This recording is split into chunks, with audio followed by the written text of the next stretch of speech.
नमस्कार दोस्तों, मैं राजेंद्र प्रजापति आप सभी का सामान्य अध्ययन के इस महासागर में हार्दिक स्वागत करता हूं। मध्यकालीन भारतीय इतिहास की प्रमुख सीरीज मुग़ल कालीन भारत हम लोग देख रहे थे, जिसमें हम लोगों ने बाबर, हुमायूं, अकबर, जहांगीर और शाहजहां तक के शासकों को देख लिया था। आज हम लोग औरंगज़ेब के बारे में विस्तार से चर्चा करेंगे।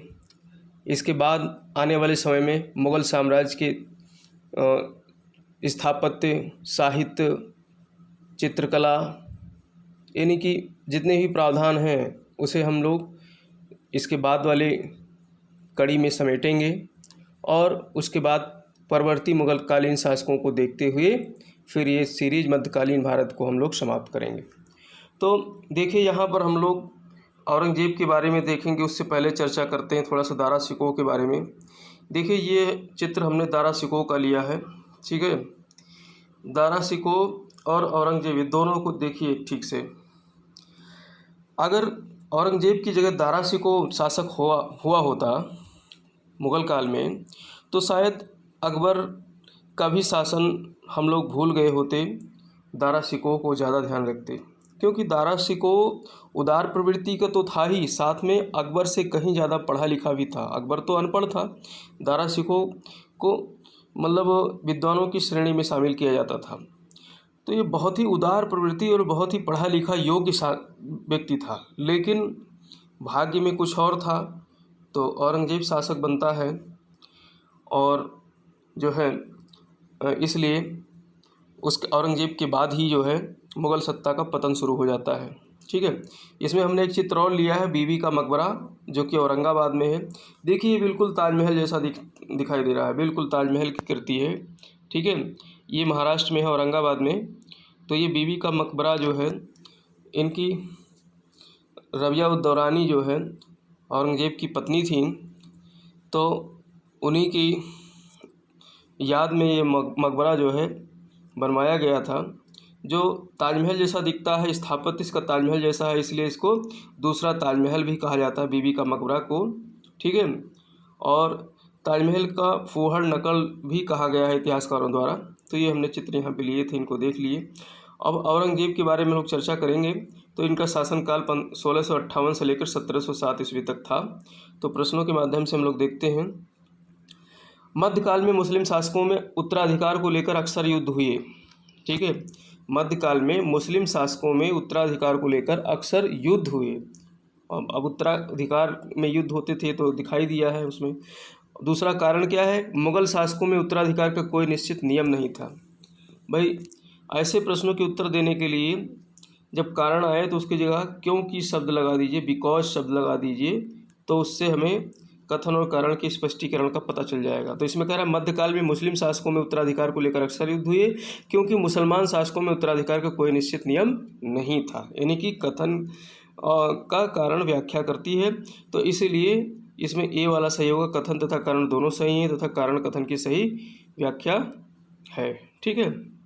तो ऐसे प्रश्न आते हैं, तो इन प्रश्नों को हल करने का तरीका यही है कि कारण की जगह पे हम बिकॉज शब्द लगा दें, क्योंकि शब्द लगाएं। अगर दोनों में फिट बैठता है तो दोनों एक दूसरे की व्याख्या करते होंगे, नहीं तो फिर आपको एक फैक्ट पता होना चाहिए कि एक सही होगा या दूसरा गलत होगा या दोनों सही हो सकते हैं, ठीक।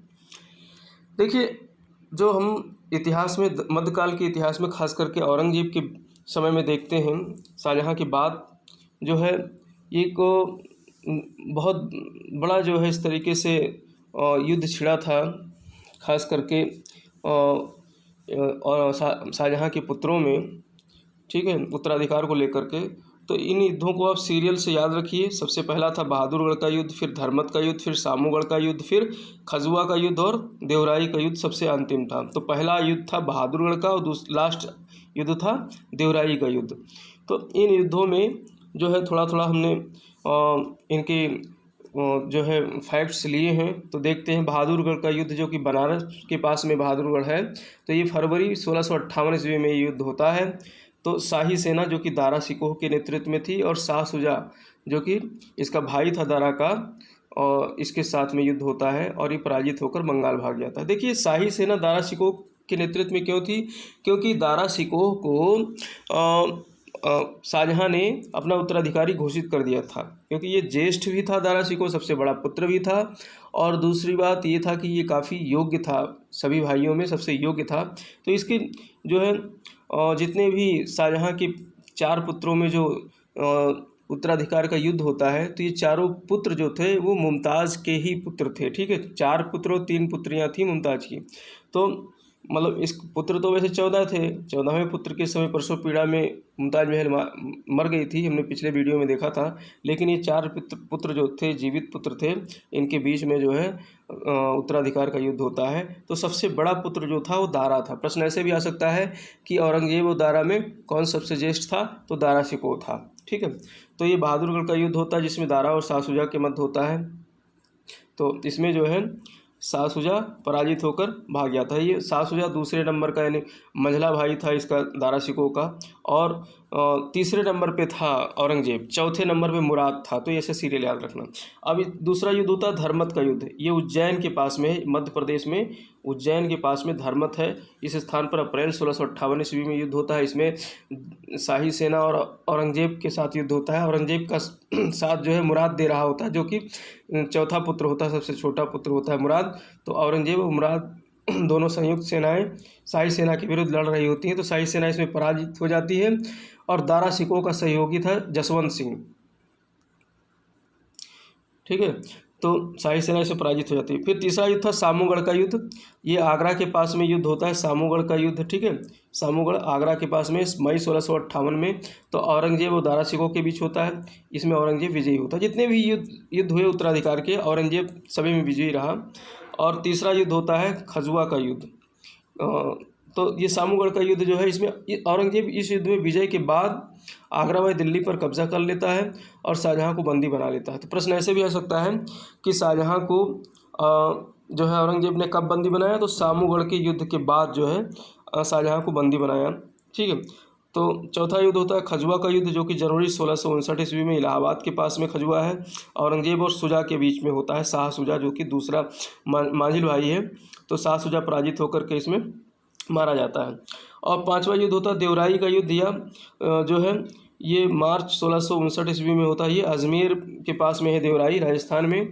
इसमें दारा शिकोह और औरंगजेब के बीच में ये युद्ध होता है।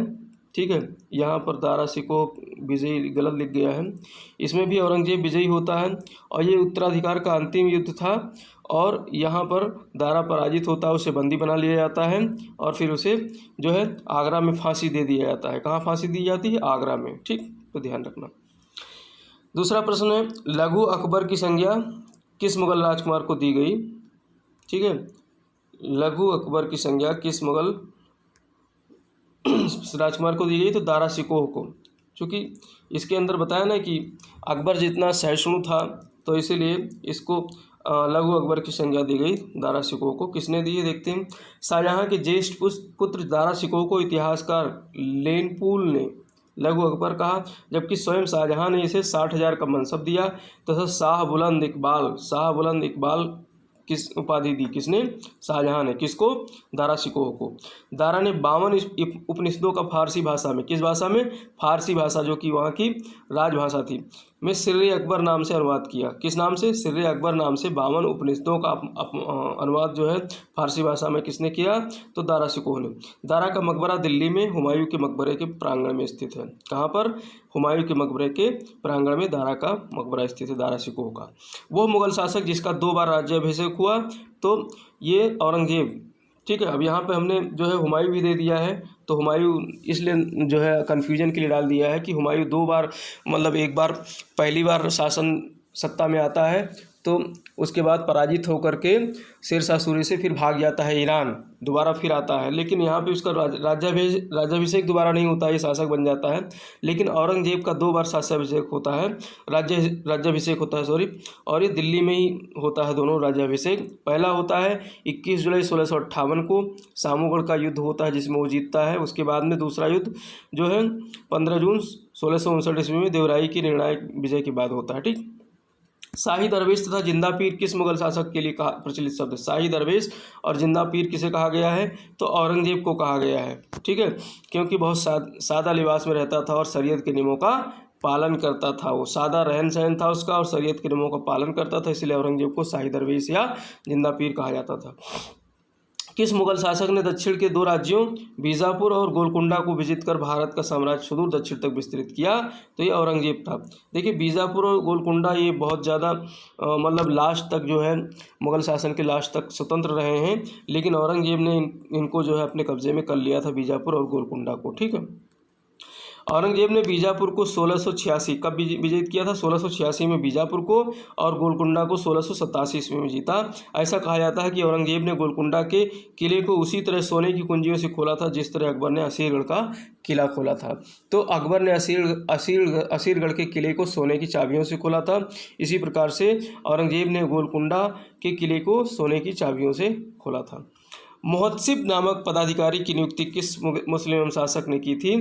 तो मुहत्सिब नामक पदाधिकारी की नियुक्ति की थी औरंगजेब ने। और ये कौन था मुहत्सिब? समाज में नैतिकता और लोक आचरण का निरीक्षण करने वाला अधिकारी था।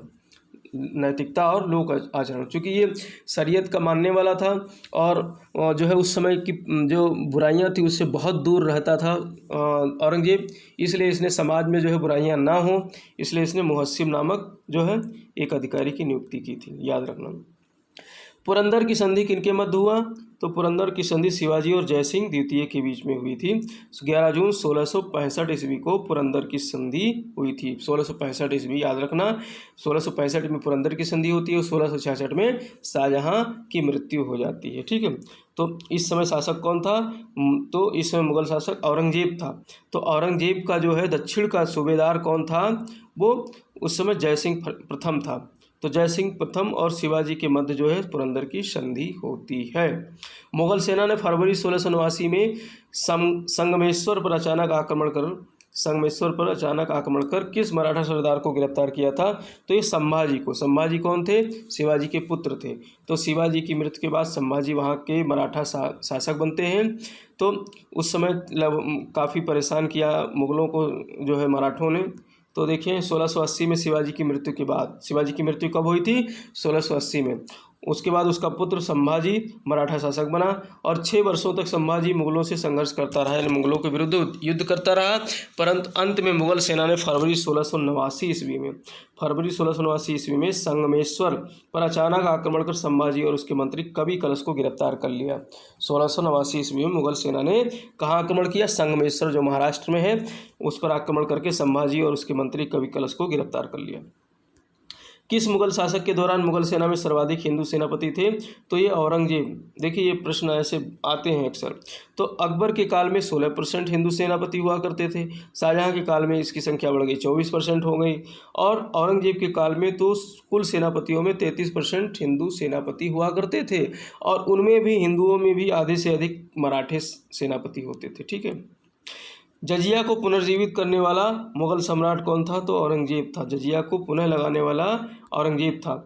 तो सर्वप्रथम 712 ईस्वी में मोहम्मद बिन कासिम के भारत आक्रमण के साथ जजिया कर प्रभाव में आता है, जिसे सम्राट अकबर ने 1664 ईस्वी में, कब? 1664 ईस्वी में समाप्त कर दिया था, परंतु पुनः सम्राट औरंगजेब ने 1679 ईस्वी में लागू कर दिया था। अब आप सोचिए अगर यहाँ पर दारा शिकोह होता तो क्या ये जजिया कर लागू करता? बिल्कुल नहीं लागू करता, क्योंकि दारा शिकोह तो कॉपी था और अकबर का, और अकबर से भी बहुत अच्छा काम किया होता वो।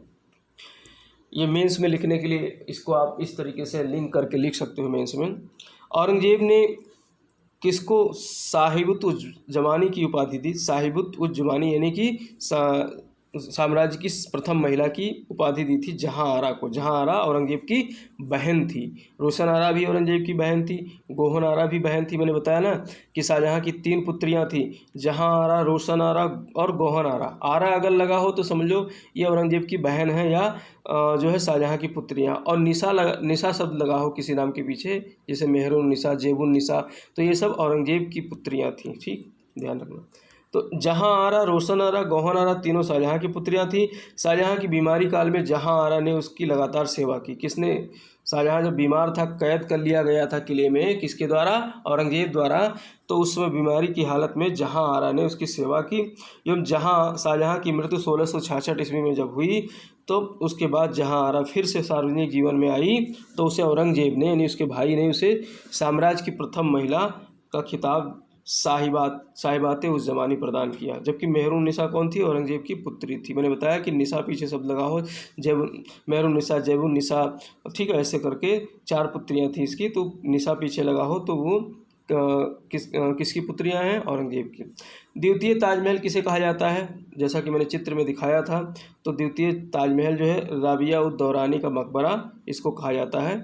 चित्र में जैसा कि हम लोगों ने देखा था, फिर से देख लेते हैं। तो ये देखिए बीवी का मकबरा या राबिया उद दौरानी का मकबरा है ये। तो औरंगाबाद में है, बिल्कुल ताजमहल की नकल है, इसीलिए इसको ताजमहल, द्वितीय ताजमहल भी कहा जाता है। ताजमहल जैसे ही दिखाई देता है ये, ठीक है, तो इसे ध्यान रखना।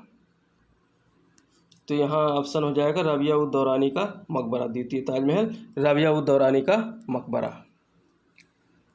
राबिया उद दौरानी औरंगजेब की प्रिय पत्नी थी। इसकी मृत्यु के बाद औरंगाबाद में 1678 ईस्वी में राबिया उद दौरानी का मकबरा बनवाया, जिसे बीबी का मकबरा भी कहा जाता है।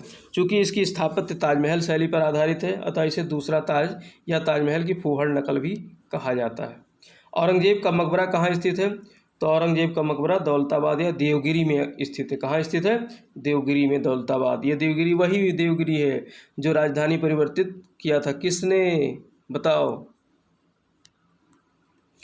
औरंगजेब का मकबरा दौलताबाद में स्थित है। इसके अलावा दिल्ली के लाल किले के अंदर औरंगजेब ने संगमरमर की, किसकी? संगमरमर की एक मस्जिद बनवाई, मोती मस्जिद। कहाँ पर? दिल्ली के किले की जो संगमरमर की मोती मस्जिद है, उसका निर्माण किसने करवाया? औरंगजेब ने करवाया। जबकि आगरा के किले में जो मोती मस्जिद है, उसका निर्माण शाहजहाँ ने करवाया अपनी पुत्री जहाँ आरा के सम्मान में। वही जहाँ आरा जिसको औरंगजेब ने साहिबाते उस ज़माने की उपाधि दी। औरंगजेब ने किस सिख गुरु को मृत्युदंड दिया था? तो औरंगजेब ने गुरु तेग बहादुर को मृत्युदंड दिया था। देखिए, गुरु हरराय और गुरु किशन, गुरु तेग बहादुर, गुरु गोविंद सिंह, ये चारों जो है औरंगजेब के शासनकाल में जो है सिख के गुरु होते थे। तो इनको देख लेते हैं। गुरु हरराय 7वें गुरु थे, और गुरु हरिकिशन उस समय 8वें गुरु थे, और गुरु तेग बहादुर 9वें गुरु हुए, और गुरु गोविंद सिंह 10वें और आखिरी गुरु हुए थे। उपरोक्त चारों सिख गुरु औरंगजेब के शासनकाल में थे, जिसमें गुरु तेग बहादुर जो कि 9वें गुरु थे को 1675 ईस्वी में इस्लाम धर्म स्वीकार न करने पर औरंगजेब ने मृत्युदंड दे दिया था। कब दिया था? 1675 ईस्वी में। किसको? गुरु तेग बहादुर को। और जबकि सिखों के 5वें गुरु जो अर्जुन देव थे, इनको जहांगीर ने विद्रोही पुत्र खुर्रम की सहायता करने पर मृत्युदंड दिया था। ठीक है, तो ये ध्यान रखना। औरंगजेब द्वारा तोड़वाए गए मंदिरों में केशव राय मंदिर कहाँ अवस्थित है? तो ये मथुरा में अवस्थित है। केशव राय मंदिर कहाँ अवस्थित है? मथुरा में। तो औरंगजेब ने मंदिरों को तोड़ने का आदेश दिया था। तो अब मुगल शासक में पूछ सकता है प्रश्न ऐसा भी कि निम्न मुगल शासकों में किसने मंदिरों को तोड़ाने का काम किया? तो ये औरंगजेब ने किया था। क्योंकि ऐसा घृणित काम तो वही कर सकता है जो कट्टर होगा। तो ये कट्टर मुसलमान था, तो इसने मंदिरों को तोड़वाया था। जिनमें सोमनाथ मंदिर जो कि गुजरात में है, इसको भी तोड़वाया था। विश्वनाथ मंदिर बनारस का, इसे भी तोड़वाया था। और केशव राय मंदिर मथुरा का है, इसे भी तोड़वाया था। तो दोस्तों, इसी के साथ हमारा ये सेशन खत्म होता है। अगर आपने अभी तक सब्सक्राइब नहीं किया है मेरा चैनल, तो सब्सक्राइब कर लीजिए बेल आइकन को प्रेस करने के साथ, जिससे कि हमारे वीडियोस टाइम से आपको उसका नोटिफिकेशन मिलता रहे।